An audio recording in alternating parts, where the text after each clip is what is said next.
Caroline Wozniacki and Simona Halep flirt with disaster before reaching final. Melbourne, Australia. Before their semi-final began, Simona Halep and Angelique Kerber knew each other's strengths too well. They would make each other run, stretch, and hit ball after ball to finish a point and then do it again and again. But these two great counterpunchers have never pushed each other like they did on this late Thursday afternoon, with the shadows and the rallies lengthening. After one rally ended, late in the final set, they were both leaning on their rackets for support, chests heaving as they tried to recover in time for the next grueling exchange. "I couldn't think any more," Halep said. Match points began to seem irrelevant. Kerber saved 2 in the 10th game, Halep saved 2 in the 12th, and on they went until Halep finally closed out one of the best Australian Open semi-finals, 6-3, 4-6, 9-7, on her 4th match point. "In that final set they had 6 or 7 of the greatest rallies I can remember," said Pam Shriver, the ESPN analyst and former US Open finalist, still shaking her head and searching for superlatives a few minutes after the duel had ended. Halep's next duel in Saturday's Australian Open final will be with Caroline Wozniacki, who defeated Elise Mertens, 6-3, 7-6, 2, in the day's first and less dramatic semi-final. Neither the top-seeded Halep nor the second-seeded Wozniacki has won a Grand Slam singles title, but whoever wins their final will become number 1 on Monday. Wozniacki kept muttering "come on" to herself on this muggy afternoon.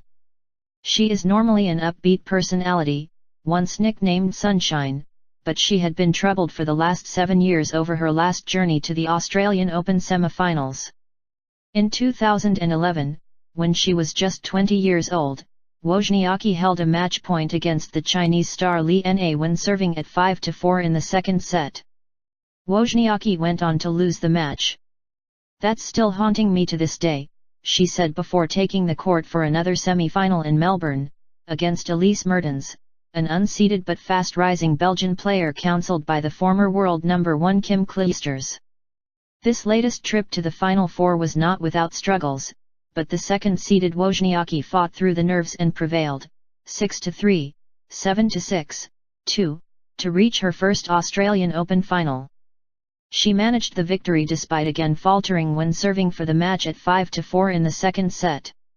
She blew a 30-0 lead with a tight forehand that landed just wide, a double fault, a mediocre backhand approach shot that Mertens slapped for a forehand winner, and then, with the tension rising, another double fault.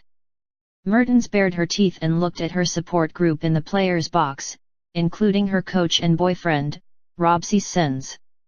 She and they were well aware that such an abrupt momentum shift could have big consequences. Wozniacki knew it, too. In 2011, after losing in 3 sets to Li, she observed glumly at her post-match news conference that sometimes in matches or in tennis it's one ball that can change everything. Wozniacki, the best player Denmark has ever produced, who was number 1 for 67 weeks in 2010 and 2011, recalled returning to the practice court in Melbourne after that defeat to Li. "I never do that after going far in a tournament and losing after a tough battle," she said. "I usually take a day off the next day. I went back and practiced. Just needed to get some frustration out. I went on a roll after that and won a bunch of tournaments in a row. At the same time, it was still that one match that was still hurting. That one match still loomed on Thursday as she tried to close it out." She had also saved 2 match points in her second-round match here against Jana Fett, coming back from 1-5 down in the third set. "It means so much to me," she said after the win on Thursday. "I got really tight at 5-4, couple double faults, and I thought after 2 good first serves I thought I was all calmed down, and it was all good. And then it wasn't good anymore." She said her 2011 defeat was definitely on my mind and that her legs, normally sturdy, suddenly began to shake. She eventually had to save 2 set points on her serve at 5-6 before taking command of her nerves and the match in the tiebreaker. "I took a few deep breaths," she said. Now, after avoiding another semi-final nightmare in Melbourne, she will have another chance to fill another long-standing gap on her resume by trying again to win her first Grand Slam title. Wozniacki has reached 2 United States Open finals, losing in 2009 to Clijsters and in 2014 to Serena Williams. Clijsters and Williams are the kinds of power players who have long stood in the way of the biggest titles for Wozniacki, a remarkable defender and mover who has long lacked a truly decisive shot. But only one player remains her way in Melbourne, and Halep is a counterpuncher with a similar style to Wozniacki's.